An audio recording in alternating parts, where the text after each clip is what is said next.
مسجد نمرہ میں امام مسجد نبوی صلی اللہ علیہ وسلم عبدالرحمن الحذیفی نے خطبہ حج دیا۔ خطبہ حج میں تقوی اختیار کرنے اور صرف اللہ سے ڈرنے کی تلقین۔ امام مسجد نبوی صلی اللہ علیہ وسلم کا پیغام، مشکلات میں صبر کا دامن نہ چھوڑا جائے۔ خطبہ حج میں توحید اور ختم نبوت صلی اللہ علیہ وسلم پر ایمان کی اہمیت پر زور دیا۔ حجاج کرام کو نماز، ذکر الہی اور عبادات میں مشغول رہنے کی ہدایت کی۔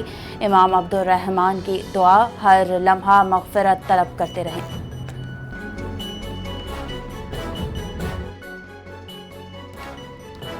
سعودی وزارت حج کی عازمین کو اہم ہدایات۔ وقوف عرفہ کے دوران خیموں میں رہنے کی تلقین۔ میدان عرفات میں شدید گرمی کا امکان۔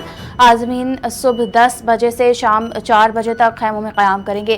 سعودی وزارت حج اور عمرہ خطبہ حج آڈیو اور ویڈیو لنک سے سنا جائے گا۔ عازمین کو جبل رحمت پر نہ چڑھنے کی بھی تاکید کی گئی۔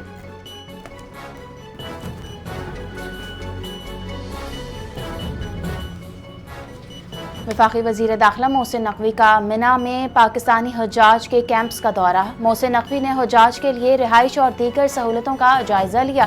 وزیر داخلہ کی 100 سالہ بزرگ حاجی سے خصوصی ملاقات۔ ہمت کو سراہا۔ حجاج کرام نے انتظامات بہتر قرار دیتے ہوئے عملے کے تعاون کی تعریف کی۔ محسن نقوی نے وزیر مذہبی امور سردار محمد یوسف اور ٹیم کی کارکردگی کو سراہا۔ سعودی حکومت سے پاکستان میں امیگریشن سہولت پر محسن نقوی کا اظہار تشکر۔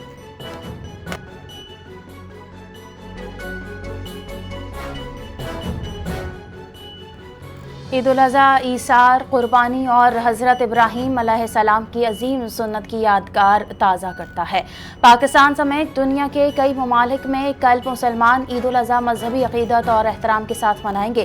عید الاضحیٰ ہمیں قربانی، صبر، ایثار اور بھائی چارے کا درس دیتی ہے۔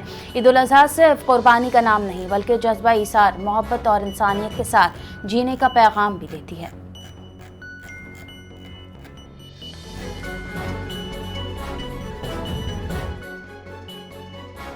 بوہری برادری آج ملک بھر میں عید الاضحیٰ مذہبی جوش و خروش سے منا رہی ہے۔ صدر کراچی کی طاہری مسجد میں نماز عید ادا کی گئی۔ نماز عید میں بوہری برادری کی بڑی تعداد شریک۔ نماز کے بعد سنت ابراہیمی کی ادائیگی کا سلسلہ جاری۔ قربانی کے لیے خصوصی انتظامات کیے گئے۔ سیکیورٹی کے سخت انتظامات۔ نماز کی ادائیگی کے دوران ملک کی سلامتی کے لیے خصوصی دعا کی گئی۔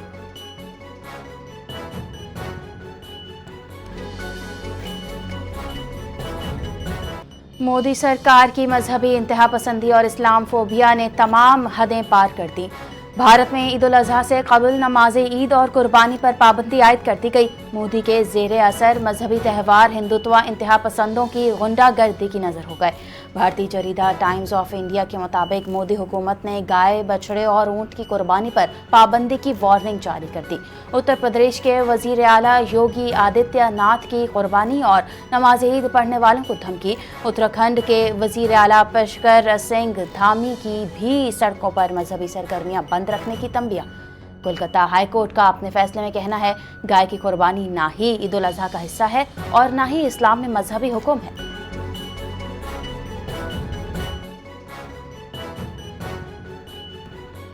وزیر اعظم شہباز شریف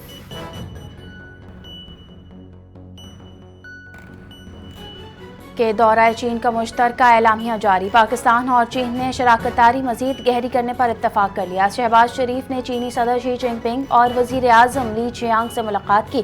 دونوں ممالک نے ہر موسم کی اسٹریٹجک تعاون پر مبنی شراکت داری پر زور دیا۔ پاکستان اور چین کے درمیان علاقائی اور بین الاقوامی امور بھی تبادلہ خیال ہوا۔ وزیر اعظم شہباز شریف نے پاک چین سفارتی تعلقات کی 75ویں سالگرہ تقریب سے شرکت کی۔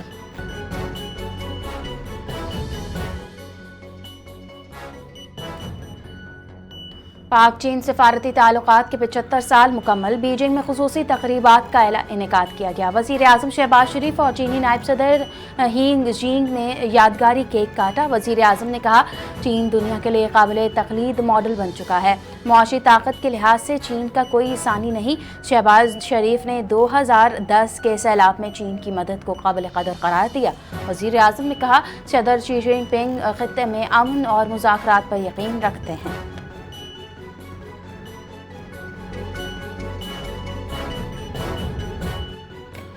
ایران نے امریکہ کو سخت تھپڑ رسید کیا ہے۔ آیت اللہ مجتبی خامنئی کا بیان، امریکی اثر و رسوخ کے خاتمے اور خطے میں فوجی اڈوں کی محفوظ پناہ گاہ نہ رہنے کا دعویٰ۔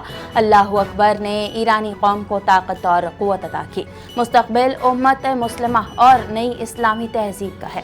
حج کے موقع پر ایرانی سپریم لیڈر کا پیغام، بولے اسرائیل اور صہیونی حکومت کا زوال قریب ہے، خطے کے ممالک اب امریکی اڈوں کے لیے ڈھال نہیں بنیں گے۔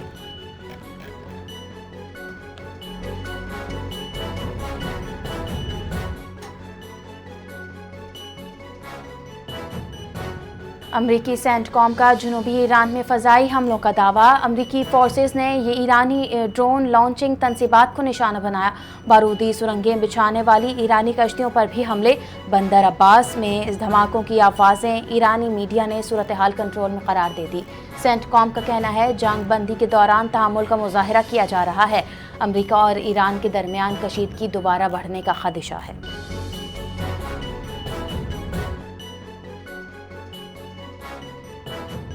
امریکہ نے صوبے ہرمزگان میں جنگ بندی کی خلاف ورزی کی، ایران جواب دے گا، اپنے دفاع میں کبھی پیچھے نہیں ہٹے گا، دشمن کی کسی بھی جارحیت کا جواب ضرور دیں گے۔ ترجمان ایرانی وزارت خارجہ اسماعیل بقائی کا دو ٹوک پیغام، کہا حملوں کے تمام نتائج کی ذمہ داری امریکہ پر عائد ہوتی ہے۔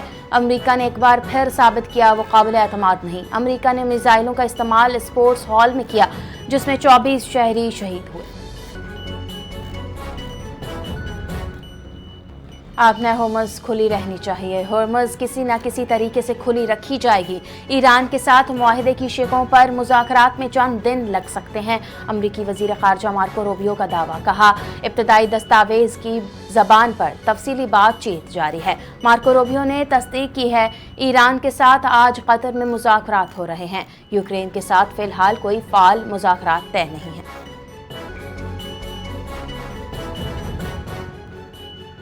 ایران کا آبنہ ہرمز پر سخت موقف برقرار، کہا آبنہ ہرمز کو کبھی بھی مذاکرات کا حصہ نہیں بنائیں گے۔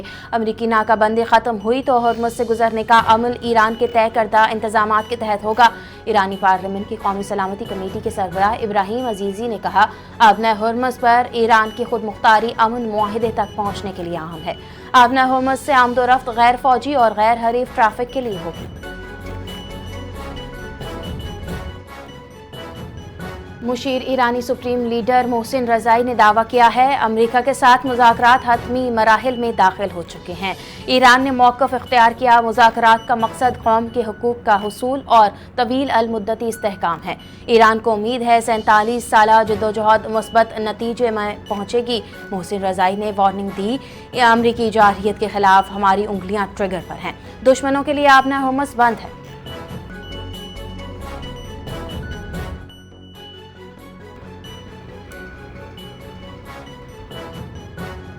امریکہ ایران کشیدگی کے دوران پاکستان کے ثالثی کردار کو عالمی سطح پر پذیرائی۔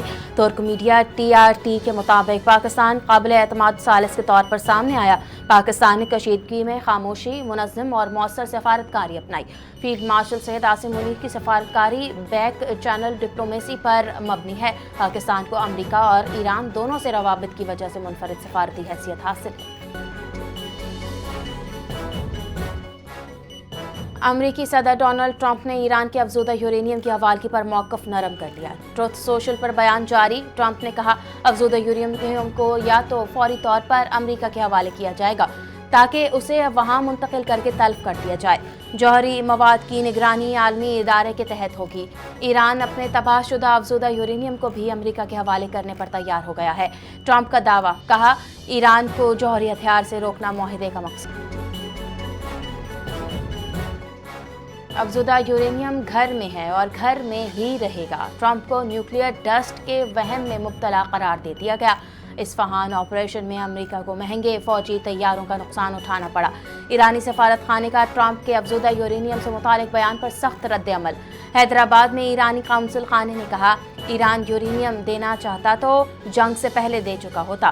ایرانی قونصل خانے کی ٹرمپ پر تنقید، اب آپ صرف ٹوٹے خواب دہرا سکتے ہیں۔ اسرائیل کا لبنان میں بڑی فوجی کارروائی کا اعلان، نیتن یاہو نے حزب اللہ پر حملے تیز کرنے کا اعلان کر دیا۔ بیروت کے کئی علاقوں کو خالی کرنے کا الٹیمیٹم بھی دے دیا۔ بقائے وادی سمیت مختلف علاقوں میں فضائی حملے کیے گئے ہیں۔ اسرائیلی حملے میں ریسکیو عملے کے 7 ارکان شہید ہو چکے ہیں۔ جنگ بندی کے باوجود لبنان اسرائیل کشیدگی برقرار ہے۔ قطر سے آنے والا LNG ٹینکر پاکستانی سمندری حدود میں داخل۔ LNG ٹینکر نے حساس آبنہ ہورمز کامیابی سے عبور کر لی۔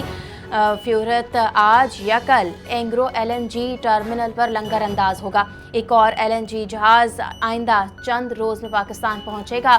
دوسرا LNG جہاز Pakistan gas port consortium terminal پر لنگر انداز ہوگا۔ روس نے کیف پر بڑی بمباری کا منصوبہ تیار کر لیا۔ روسی وزیر خارجہ کی امریکی سفارتکاروں سمیت غیر ملکیوں کو کیف چھوڑنے کی وارننگ۔ غیر ملکی میڈیا کا دعویٰ، روسی حکام نے یوکرینی شہریوں کو فوجی تنصیبات سے دور رہنے کی ہدایت کر دی۔ روس نے حالیہ حملوں میں اوورشینگ ہائپرسونک میزائل استعمال کیا تھا۔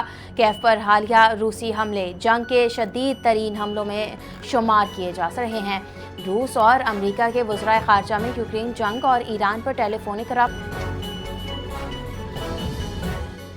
اقوام متحدہ کی بلوچستان ٹرین دھماکے کی شدید مذمت۔ UN سیکریٹری جنرل انطونیو گوتریس نے حملے کو شدید دہشت گردی قرار دے دیا۔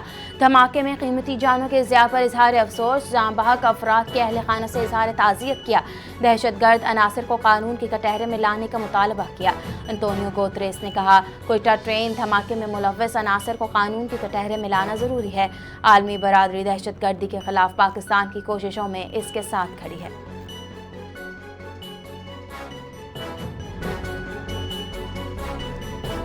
پنجاب میں عید الاضحیٰ کے دوران شدید ہیٹ ویو کا خدشہ، درجہ حرارت معمول سے 4 سے 7 ڈگری زیادہ رہنے کا امکان۔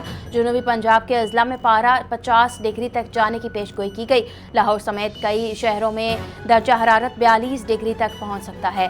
PDMA کی شہریوں کو صبح 10 سے شام 5 بجے تک غیر ضروری باہر نکلنے سے گریز کی ہدایت۔ بکرا منڈیوں میں سایہ اور پینے کے پانی کا انتظام یقینی بنانے کی بھی ہدایت جاری۔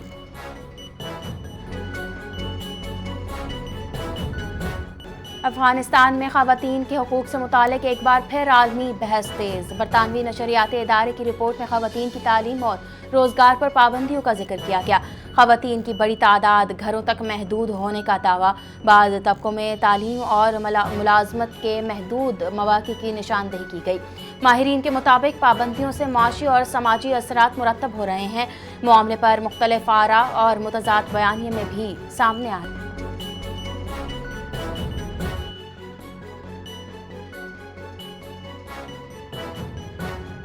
یورپ میں افغان کونسل خانے کے کنٹرول پر سفارتی بحث شدت اختیار کر گئی۔ افغان سفیر کا طالبان کے ممکنہ کنٹرول پر سیکیورٹی خدشات کا اظہار۔ کونسلر ڈیٹا بیس تک رسائی پر حساس معلومات کے غلط استعمال کا خدشہ۔ جرمنی سمیت یورپی ممالک میں انتظامی کنٹرول پر اختلافات کی اطلاعات ہیں۔ ماہرین کے مطابق معاملہ صرف سفارتی نہیں بلکہ سیکیورٹی نوعیت کا بھی ہے۔ مختلف فریقین کے متضاد موقف سے صورتحال مزید پیچیدہ ہو گئی۔